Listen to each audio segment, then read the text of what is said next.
Hi, my name is Jesse Chaney, and I'm here at Roundup in 2024, and I'll actually be leading a breakout here on how to start a residency program. So I just kind of want to give you a brief overview of what that breakout is going to be. So first and foremost, I think you have to determine if you really want to start a residency program or if you're really looking for an internship. And so kind of the way that I like to break those two things down is I think an internship tends to be kind of non-terminal, low impact, really low responsibility, and oftentimes, sadly, low pay. Whereas a residency program I like to think about as terminal and developmental, and something that often will be progressed from low responsibility to high responsibility over the course of that terminal time period, whether it's 1 or 2 years. And so what I want to focus on today is actually starting a residency program. So I think that the first step that you need to take in starting a residency program is just determining what you're after in this residency program.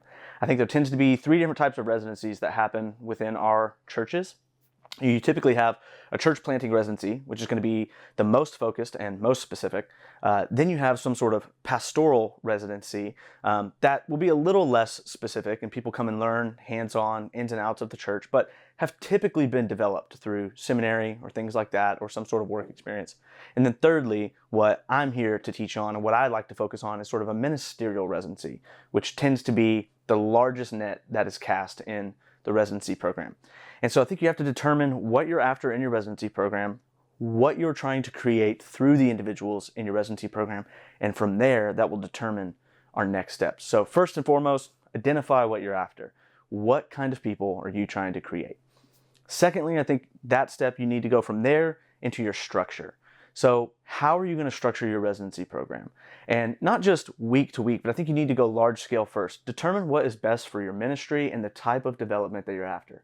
Are you structuring in a 1-year structure, a 2-year structure, 3-year structure? Is your program terminal, non-terminal? Can people stay on? What does that look like? And from there, once you determine the large structure, you can get a little more granular. So from whether or not it's 1 year or 2 years, then you go, what does this look like semester by semester? And then from there, you go, what does this look like week by week?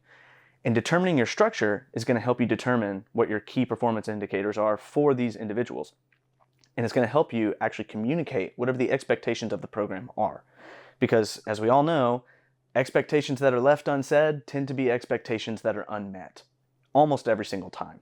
And so you want to determine your structure because that's going to help determine what the expectations of the program are. And it's going to help you determine whether or not your program has been successful.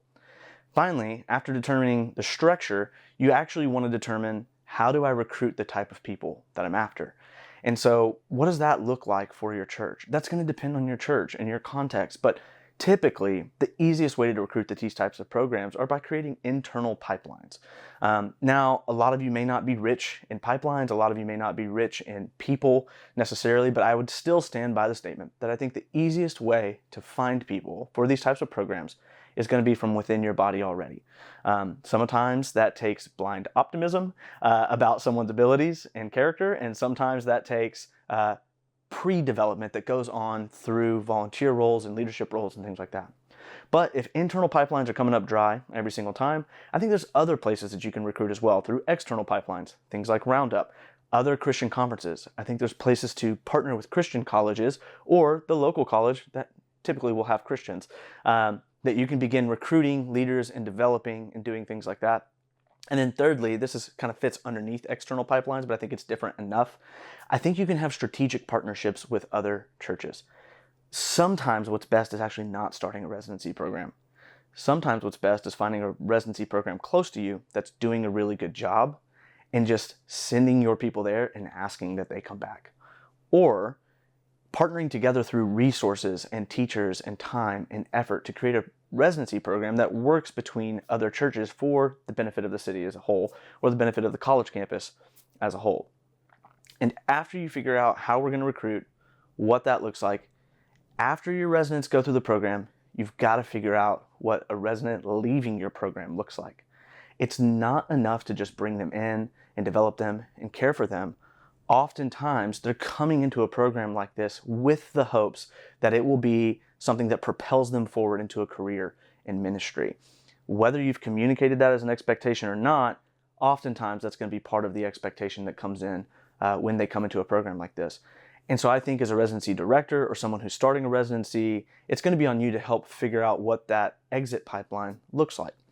And so I think you can find places for them on staff in your own business as much as possible, in your own church as much as possible. But I also think that you can find places for them within church partnerships, people that need people, church planting places and things like that, fresh plants where people who are support raised can go and continue to work on support. But you've got to determine what is going on with these residents afterwards so that you're not just delivering empty promises. They're coming to be developed because they desire to be in ministry. And so we need to do the hard work of figuring out where they can be in ministry, provided that they do a good job in the residency. So again, my name is Jesse Chaney. I'm glad to be here at Roundup. I'm glad to be teaching on how to start a residency program.